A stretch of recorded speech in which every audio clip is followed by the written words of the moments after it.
Hello guys, this is Kapalaran 888. Welcome, weekly tarot reading. Cancer, alamin natin kung anong messages, anong vibration, anong energy ang posibleng para sa iyo sa linggong ito. You have two cards. First two cards tayo. 34/7, occupation. Maybe this week you are super busy.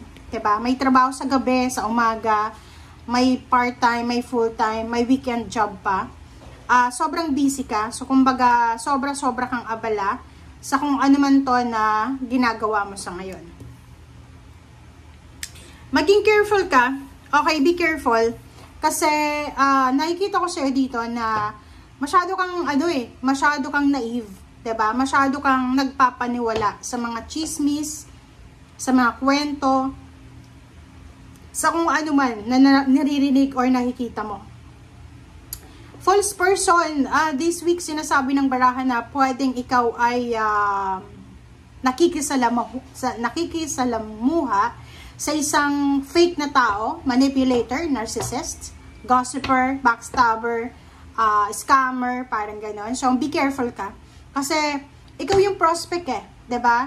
Like, siguro isa ka sa mga tao dito sa mundo na mabilis magtiwala, yung parang kwentuhan ka lang, naniwala ka na, parang ganun. So, dito mag-iingat ka kasi ikaw yung parang prospect, ikaw yung hinahanap ng mga taong manloloko.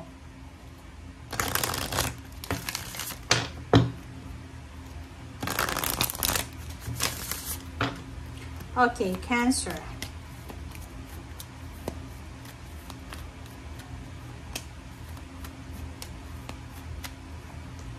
Okay, come together.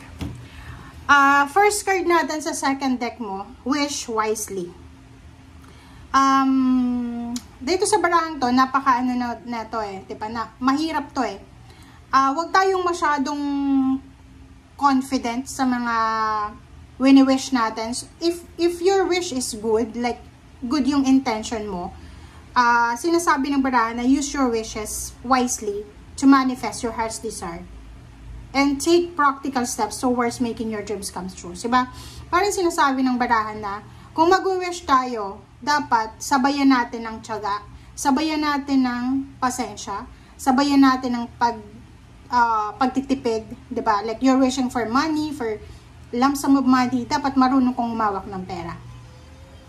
Dito sa barahang to, sinasabi ng barahan sa'yo na, dapat clear yung intention. So, huwag tayong mag-wish ng masama laban sa ibang tao because it will backfire to you.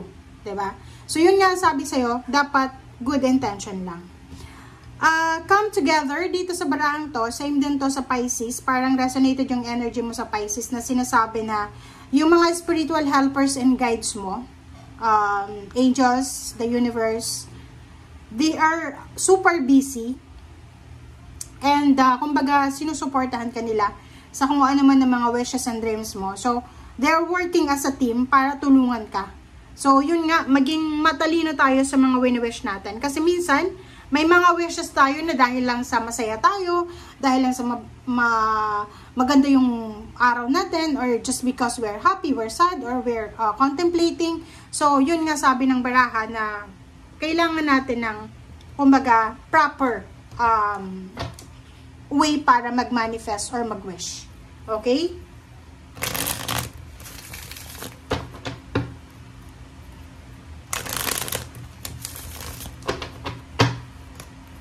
Parang yun iba, like for example, you have several jobs, diba? May part-time, may full-time. Tapos mag-wish ka na, sana mabawasan yung trabaho mo. Pag nabawasan yung trabaho mo, mababawasan yung sweldo mo. Diba? So, be careful of your wishes.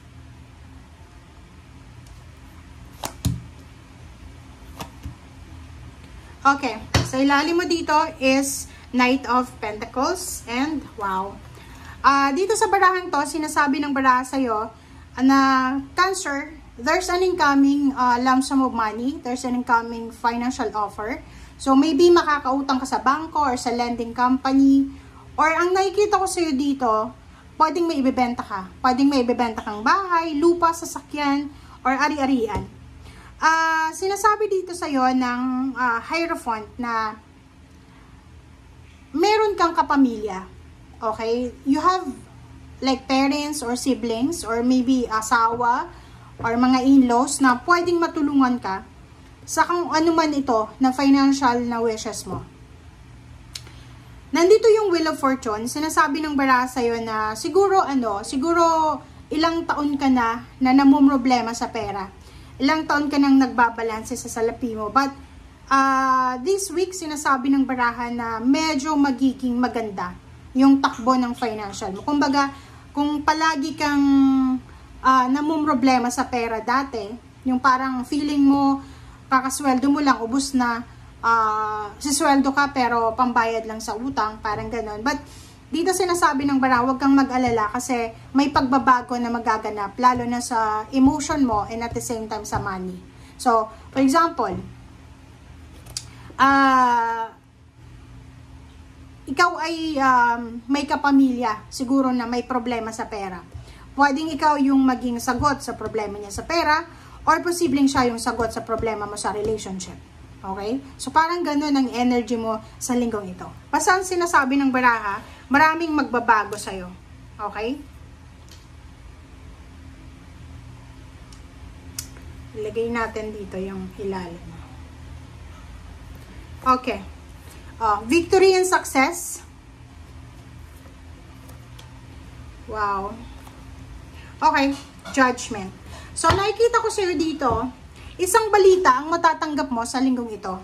There's a news. I don't know if this is a good news or bad news, but there's a news na darating sa'yo na parang feeling mo you are victorious. Maybe may kaaway ka, or maybe may isang tao na ayaw mo, or maybe may isang tao na gusto mong mawala na dito sa mundo, and you heard a news na siya ay struggling. So, feeling victorious ka, 'di ba? Yung parang pag alam mo na yung kinaiinisan mo, yung kagalit mo ay may pinagdadaan ng problema, masaya ka, 'di ba? So, dito sinasabi ng baraha, you will feel victorious, you will feel happy, contented sa linggong ito. You will feel at peace also. So, parang yun, halimbawa, kakompetensya mo sa trabaho, tapos na-lay off siya, syempre, ang mararamdaman mo is masaya ka kasi mag-isa ka na lang na makikipag-compete dyan sa posisyon mo. So, nandito yung judgment. Sinasabi ng baraha na makinig tayo sa sinasabi ng ating intuition. May mga decision making tayo na kailangan gawin sa linggong ito. If we want change, like for example sa relationship, sa money, and sa pagkuha ng victory and success, kailangan mo ng decision making. So, kailangan mong, halimbawa, gusto mong mabago yung takbo ng emotion mo, like relationship, may kailangan kang baguhin sa sarili mo kasi hindi mo naman masasabi na perfect ka. So, may kailangan kang baguhin sa sarili mo. If you are looking for a change sa financial, kailangan baguhin mo din yung spending habits mo, kailangan baguhin mo din yung mga bagay-bagay na sobra-sobra sa buhay mo. And sa victory and success, sinasabi ng baraha na depende yun sa'yo kung ano yung victory and success na gusto mo, but depende din yun sa'yo kung gaano or kung paano mo babaguhin ang buhay mo. Okay? Thank you guys. Bye!